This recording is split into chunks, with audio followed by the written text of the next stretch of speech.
समय, समाज और सच्चाइयों की अविरल बहती धारा लोक संघर्ष में आप सभी साथियों का हार्दिक स्वागत है।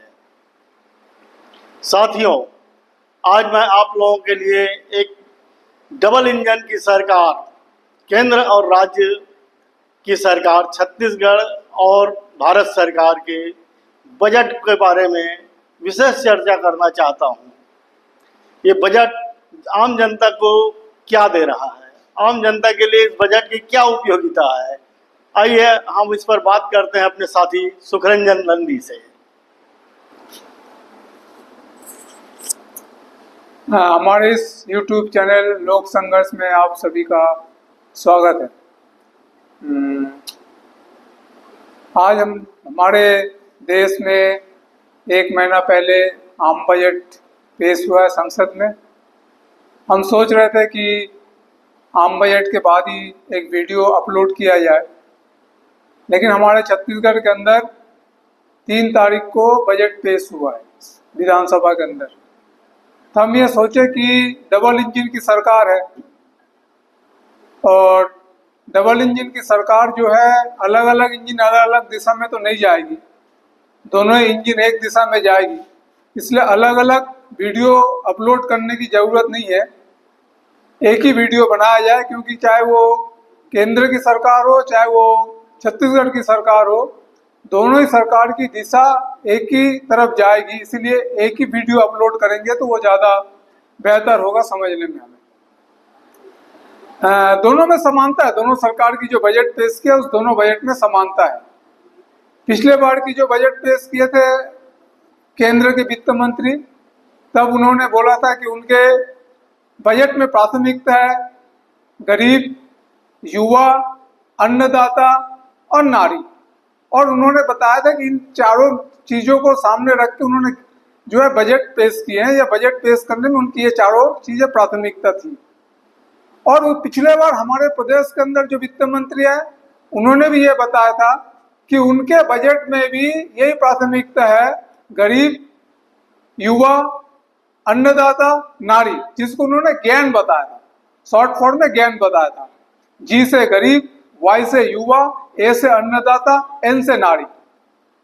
लेकिन सबसे ताज्जुब की बात यह है, आश्चर्य की बात यह है कि इस बार जब बजट उन्होंने पेश किया, दोनों ही मंत्री, वित्त मंत्री, चाहे वो केंद्र के हो चाहे वो राज्य की हो, पिछले बार उन्होंने जो लक्ष्य रखे थे या जो घोषणा किए थे उस पर कितना अमल हुआ, उस पर कितना लागू हुआ, उसका कोई समीक्षा इस बार के बजट में दोनों ही वित्त मंत्री ने नहीं किया है। और यह सबसे बड़ी आश्चर्य है कि जब आप कोई विषय को सामने रख के बजट पेश कर रहे हैं, लेकिन जब आप समीक्षा 1 साल बाद जब आप फिर बजट पेश कर रहे हैं, तो आपका काम था या आपको ये उचित था कि आप जो है बजट में पिछले बार के जो योजनाएं थे उन योजनाओं को आप रखते, उन योजनाओं को कितना क्रियान्वयन हुआ है, उसमें कितना नहीं हो पाया, वो सब विस्तार से आपको बताना था। लेकिन दोनों ही वित्त मंत्री ने इन कामों से अपने आप को पल्ला झाड़ लिया, अपने हाथ ऊपर उठा लिए। सवाल है गरीबी के सवाल। हम अगर अपने प्रदेश की बात करें तो हमारे प्रदेश में 37% जो है वो गरीब लोग हैं, जो गरीबी रेखा के नीचे जीवन यापन करते हैं। हमारे देश में ये मान्यता थी कि जो लोग महीने में 6,000 रुपये कमाते हैं, शहरी क्षेत्र में निवास करने वाले जो लोग 6,000 रुपये कमाते हैं, उनको गरीबी रेखा के नीचे माना जाएगा। और गांव के अंदर रहने वाले जो लोग 4,000 रुपये कमाते हैं महीने में, उनको गरीबी रेखा के नीचे माना जाएगा। लेकिन 2022 में ये पलटा दिया गया है, इसको बदल दिया गया है। अब ये बोला जा रहा है कि गांव के अंदर रहने वाले लोग जो 1,000 रुपये जिनका मासिक आय होगा वो गरीबी रेखा के नीचे रहेंगे, और जो शहर के अंदर रहने वाले जो लोग हैं वो 1,260 रुपये जिनका महीना आमदनी होगा वो गरीबी रेखा के नीचे माना जाएगा। मतलब गरीबी रेखा के नीचे अगर आप 4,000 और 5,000 रुपये गरीबी रेखा के क्राइटेरिया रखते तो हमारे देश के अंदर गरीबी रेखा की संख्या बढ़ जाती। तो गरीबी रेखा की संख्या को घटाने के लिए लोगों की आय को कम कर दिया गया है, गरीबी मानने की जो आय है उसको कम कर दिया गया है, और गरीबों को विकास करके, गरीबी रेखा से बाहर निकालने के लिए सरकार जो लोगों के हाथ में पैसा देने की जरूरत थी, लोग आय करते तो लोग गरीबी रेखा से बाहर निकलते, लेकिन सरकार ने चालाकीपूर्ण ढंग से गरीबी रेखा के नीचे रहने वाले लोगों के आंकड़ों को, उसके मापदंड को कम करके उनको गरीबी रेखा के नीचे बाहर कर दिया गया। हमारे प्रदेश में लगभग 37% लोग जो है गरीबी रेखा के नीचे रहते हैं।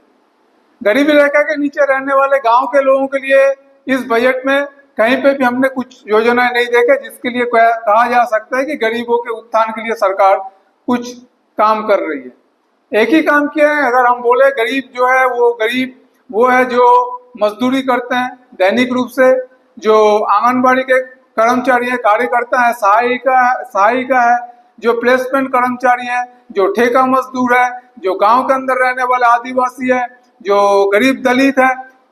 अगर हम देखेंगे तो ये जो कर्मचारी, ये जो श्रमिक है, चाहे वो ठेका मजदूर हो, चाहे वो आपके प्लेसमेंट कर्मचारी हो, चाहे वो आंगनबाड़ी के हो, चाहे वो मध्याह्न भोजन के हो, जो सबसे ज्यादा गरीब है, सबसे ज्यादा मेहनत करते हैं, उनके लिए सरकार के पास कोई ठोस योजना नहीं है। उन्होंने सरकारी जो कर्मचारी है उनके महंगाई भत्ता तो बढ़ाया है 53%, लेकिन जो सबसे ज्यादा गरीब लोग हैं, जो सबसे ज्यादा मेहनत करते हैं, प्लेसमेंट कर्मचारी हैं, आंगनबाड़ी के हैं, मध्याह्न भोजन के लोग हैं, ठेका मजदूर हैं, उनके लिए सरकार ने कोई राहत देने का काम नहीं किया। गरीबी से ऊपर उठाने के लिए कोई काम सरकार ने नहीं किया। तो इसी तरीके से गरीब लोगों के उत्थान के लिए सरकार के पास कोई योजना नहीं था। सरकार जो है उनके लिए कोई राहत नहीं दिया।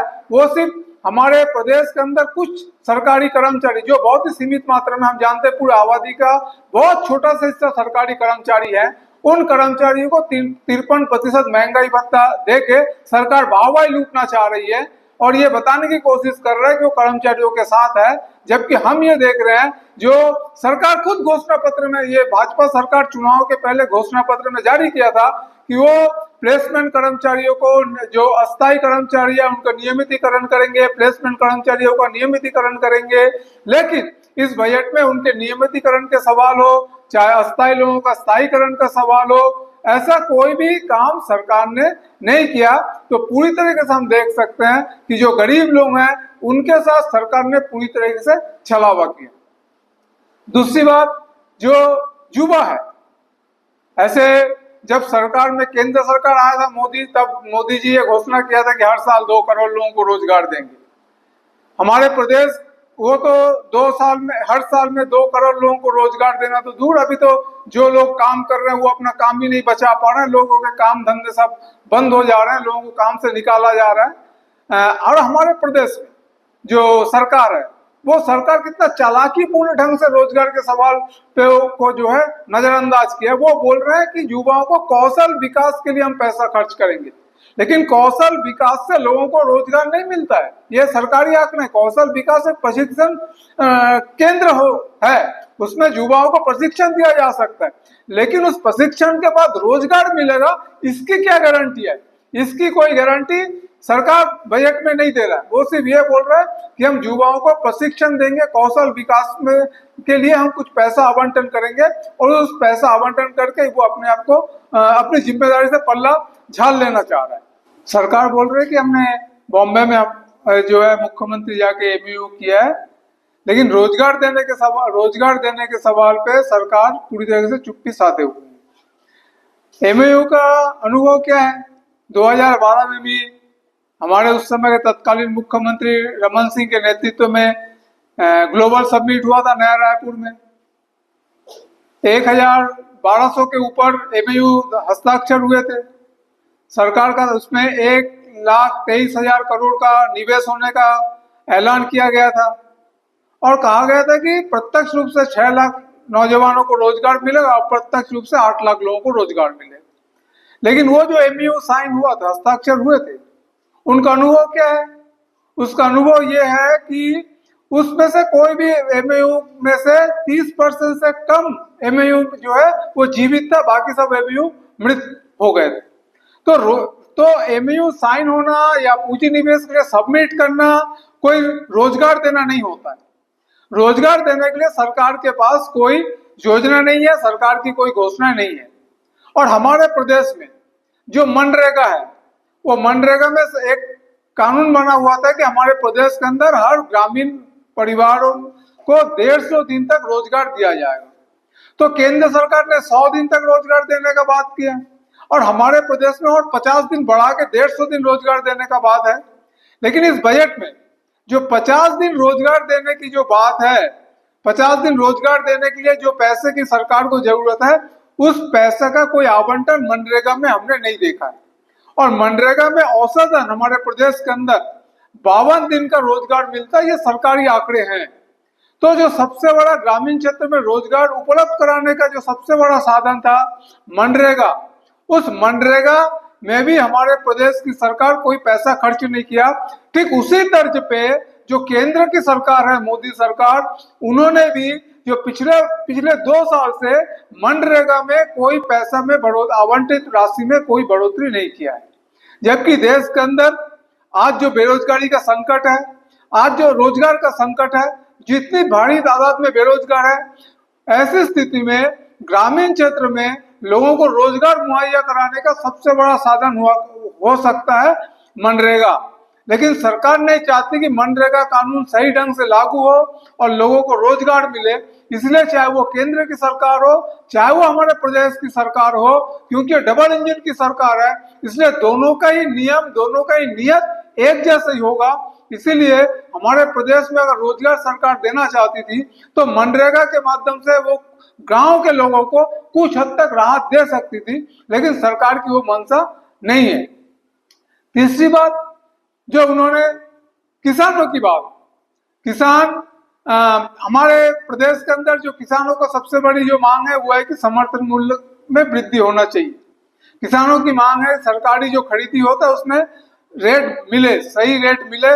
जो C2+15 का फॉर्मूला है कि लागत मूल्य के 1.5 गुना समर्थन मूल्य मिलना चाहिए, ये जो मांग है, इस मांगों के बारे में ना ही तो हमारे प्रदेश के राज्य सरकार, ना ही तो केंद्र सरकार ऐसा कोई घोषणा किया है जिस घोषणा के तहत ये लागू हो सकता था कि समर्थन मूल्य 1.5 गुना बढ़ाया जाएगा। बल्कि केंद्र की जो सरकार है वो सरकार तो कृषि क्षेत्र में जो आवंटन राशि है पिछले बार के तुलना में कटौती कर दिया है। कृषि क्षेत्र में आवंटन कटौती किया है, खाद के सब्सिडी में आवंटन कटौती किया है, फसल बीमा योजना में आवंटित कटौती किया है। फसल बीमा योजना 15,000 करोड़ था पिछले साल, इस बार 12,000 करोड़ कर दिया। खाद में 1.3 करोड़ रुपए सरकार का आवंटन था पिछले बार, इस बार 1.2 करोड़ रुपए कर दिए। तो पूरी तरीके से केंद्र की सरकार जो है कृषि क्षेत्र में पूरी तरीके से जो आवंटन राशि है उस आवंटन राशि में भी कटौती किया। ठीक उसी तर्ज पर हमारे प्रदेश के अंदर जो सरकार है, विष्णु साय की जो सरकार है, वो सरकार भी कृषि में कोई लागत मूल्य, कृषि के में जो सरकारी आवंटन है उस आवंटन में कोई भारी बढ़ोतरी नहीं किया है। कृषि के आवंटन में कोई उल्लेखनीय बढ़ोतरी नहीं हुआ है जिसमें कहा जा सकता है कि हमारे प्रदेश के किसान को खुशहाली बनाने के लिए कि प्रदेश की सरकार ने कोई कदम उठाए। चौथी बात जो है वो है कि महिलाओं के बारे में बहुत ढाक ढोल पीटा जा रहा है कि मातृ वंदना योजना के तहत 1,000 रुपए महिलाओं को दिया जा रहा है और इस 1,000 के तहत महिलाओं को आत्मसम्मान मिल रहा है, महिला सशक्तिकरण को बल मिला है। हमें नहीं मालूम 1,000 रुपए महीने में महिलाओं को कितना आत्मसम्मान मिल सकता है इस महंगाई के जमाने में। जब महंगाई इतना आसमान छू रहा हो उस समय 1,000 रुपए महीना कोई मायने नहीं रखता है। लेकिन महंगाई का सबसे बड़ा जो असर या सबसे ज्यादा जो प्रभावित होता है वो महिला ही होते हैं, क्योंकि महिलाओं को ही रसोई चलाना पड़ता है और महंगाई के कारण रसोई में जो कम सामग्री आता है उसकी पूरी नियंत्रण करना, उसको चलाने के लिए महिला को ही पूरी तरीके से आगे आना पड़ता है। महिला उसको संभालने के लिए महिला को ही आना पड़ता है। हम ये जानते हैं कि हमारे देश के अंदर जो सबसे गरीब लोग हैं उन लोग अपने पूरे आय के 60% हिस्सा खाद्यान्न के लिए खर्च करते हैं और जो पैसे वाले लोग हैं वो अपने खाद्यान्न के लिए या अपने भोजन के लिए सिर्फ 20% पैसा ही खर्च करते हैं। तो जब महंगाई इतना बढ़ रहा है तो ऐसे समय पे जब लोगों के पास रोजगार नहीं होगा, लोगों के पास आय के साधन नहीं होंगे, लोगों के आय में बढ़ोतरी नहीं होंगे, तो इसका मतलब ये हुआ कि वो गरीब लोग अपने भोजन के लिए और ज्यादा पैसा खर्च करने के लिए मजबूर होंगे, उनके और कोई दूसरे मदों पे खर्च में वो कटौती करेंगे, भोजन में भी वो कटौती करेंगे, और इसका पूरा जो प्रभाव है वो प्रभाव महिला पे ही पड़ने वाला है। क्योंकि हमारे प्रदेश के अंदर जो लोग महिला आत्मसम्मान की बात कर रहे हैं, 1,000 रुपए में महिला सशक्तिकरण की बात कर रहे हैं, उनको ये भी बात याद रखना चाहिए कि हमारे प्रदेश में 61% महिला है जो खून की कमी के बीमारी से जूझ रहे हैं। हमारे प्रदेश के अंदर 30% बच्चे हैं जो कम वजन, अपुष्टि के शिकार है, कुपोषण के शिकार है, कम वजन से वो पैदा हो रहे हैं। तो जो 1,000 रुपए की बातें बोला जा रहा है वो तो पर्याप्त नहीं है। और ये 1,000 रुपए जो दिया जा रहा है महिलाओं को, ये 1,000 कोई सरकार नहीं दे रही, बल्कि सरकार जो राजस्व आय कर रही है, उस राजस्व का एक हिस्सा टैक्स से जो सरकार वसूल कर रही है, उस वसूली के एक हिस्सा महिलाओं को दे रहे हैं। और वो बोल रहे हैं कि इससे महिलाओं का आत्मसम्मान हो जाएगा।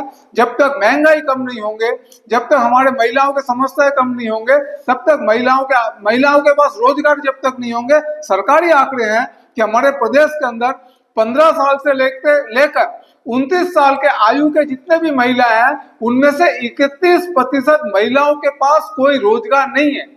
तो महिलाओं को अगर आत्मसम्मान देना चाहती है सरकार, महिलाओं को अगर सशक्तिकरण करना चाहती है सरकार, तो ये जो महिलाएं हैं उन महिलाओं को रोजगार दिया जाए। उन महिलाओं को रोजगार देने के बाद उनको आत्मनिर्भर बनाया जाए। तब सरकार के 1,000 रुपए के लिए, उनको 1,000 रुपए को हासिल करने के लिए, 1,000 रुपए पाने के लिए उनको जो है सरकार के तरफ मुंह बाय खड़ा होना नहीं पड़ेगा। लेकिन सरकार ये नहीं चाहती। सरकार 1,000 रुपए देके ही अपना पूरा लाभ लेना चाहती, चुनावी लाभ लेना चाहती है। तो इसलिए सरकार महिलाओं को 1,000 रुपए देके महिलाओं को आत्मसम्मान की बात कर बोल रहे हैं, सशक्तिकरण की बात बोल रहे हैं। जबकि हम जानते हैं कि हमारे प्रदेश के अंदर मनरेगा में महिलाओं की ज्यादा भागीदारी होती है, मनरेगा में महिलाएं ज्यादा संख्या में काम करती है।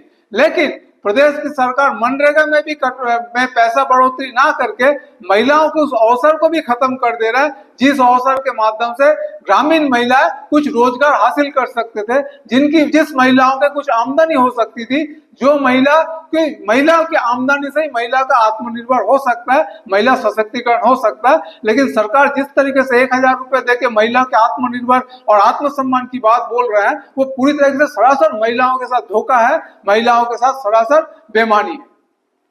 इसीलिए जो हम देख रहे हैं कि सरकार बजट में ये बोल रहे हैं कि केंद्र की सरकार प्रधानमंत्री आवास योजना के बारे में घोषणा कर रहे हैं। प्रधानमंत्री आवास योजना सरकार, केंद्र सरकार ने बोला था कि 2022 में सबको मकान दे दिया जाए, 2019 में सबको मकान दे दिया जाएगा, पक्का मकान दे दिया जाएगा। क्या स्थिति है?